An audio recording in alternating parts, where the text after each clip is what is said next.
Guys, answer me this question quick. Suppose you had a paper to finish and you are required to submit it within the next 2 days. Will you be able to do it? Well, if you have enough preparation, you probably say yes, I can do it.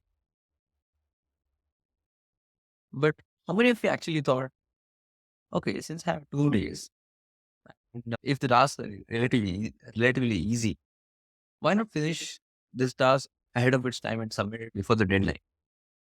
Chances are you did. Well, you're not alone. Many of us actually didn't think that way. And this is not just visible in just this example, but there are many other examples I can give you where this happens. Like, say, when you have a week long to study for the exams and you still end up procrastinating and studying at the very last moment. You could have studied beforehand and you could have enjoyed the rest of the time, but you didn't. You instead utilized the entire 1 week to study for the exam. Or say you had a deadline coming up for a project and it was a relatively easy deadline to complete, but still you procrastinated over there and end up keeping it for the very last moment. Probably even, not completing it at the required time. Well, why does this happen? Well, this is something which you call as a Parkinson's law. Okay, now what is Parkinson's law state? Well, Parkinson's law state that a work, any kind of work for that matter, will try to occupy the entire time which is allotted for it. Let me simplify this to you even further. Let's take back the example of the paper. Now, instead of having 2 days, what if I told you that you have just 1 hour remaining to submit that paper? Well, you'll probably panic and you will try to finish the paper as fast as possible. But maybe or maybe not, you'll be able to complete it. Now, instead of saying 1 hour, I say I give you 2 hours. Okay.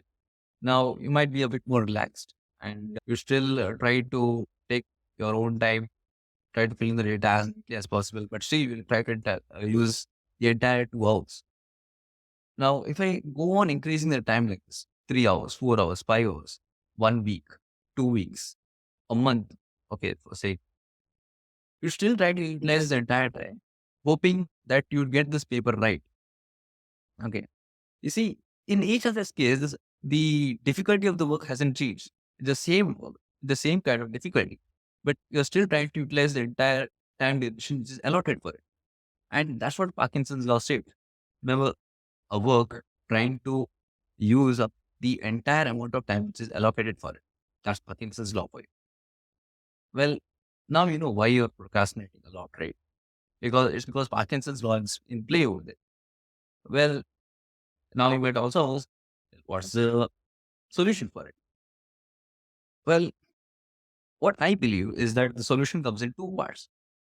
The second part is of scheduling. Now, you'll find plenty of resources online for scheduling. There are brilliant videos out there. And I expect that you will check them out a bit later. But I would like to stress about the part one of the solution. And that is about a strategy which I think is one of the best strategies for solving Parkinson's law. And that is sprint strategy. What is the difference between a marathon and a sprint? A marathon is a test of your stamina. Okay. It's basically testing how long you can run for. But in a sprint, it's not so. In a sprint, you're basically trying to complete the track at the fastest amount of time possible. And that's the kind of strategy you must have while you're trying to avoid Parkinson's law. Okay.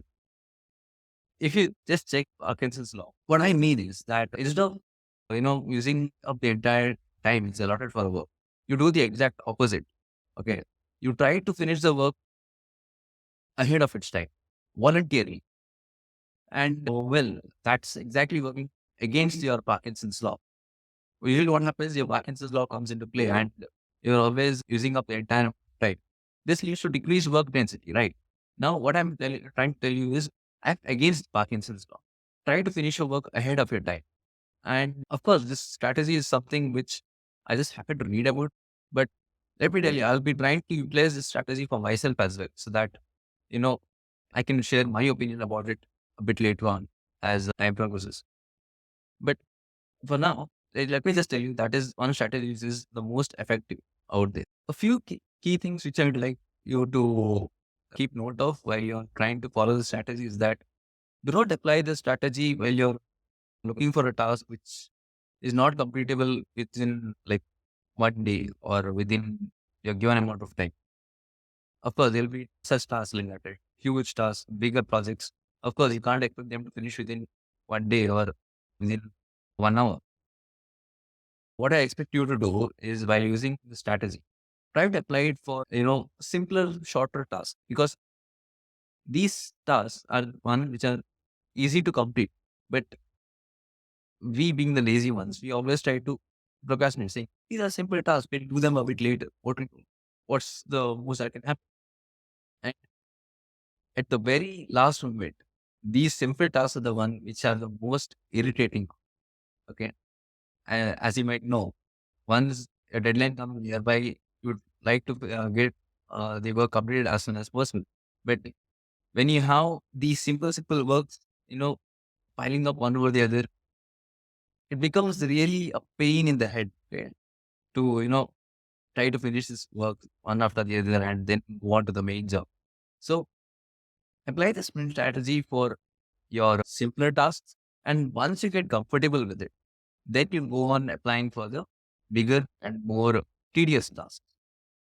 And that's how the strategy can prove to be more effective. Because I know I myself have prepared schedules for myself because I know I have prepared schedules for myself ever since I was grade 7.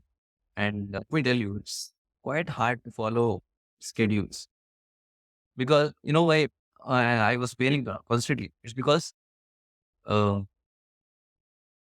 when I created the schedule, I made sure to make use of each and every possible slot of time available for me.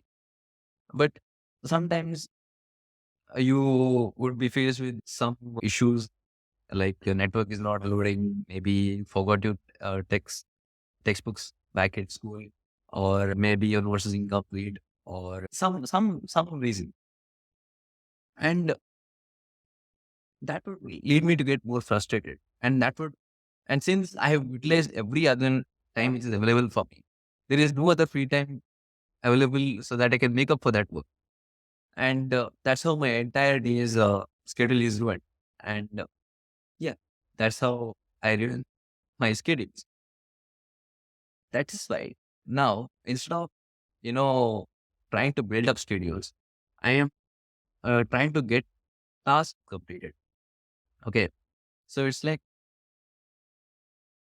schedules are for someone who is well versed in finishing their task. Okay, someone who is already able to finish any kind of work which is given to them. Such kind of people need schedules to organize their workflow.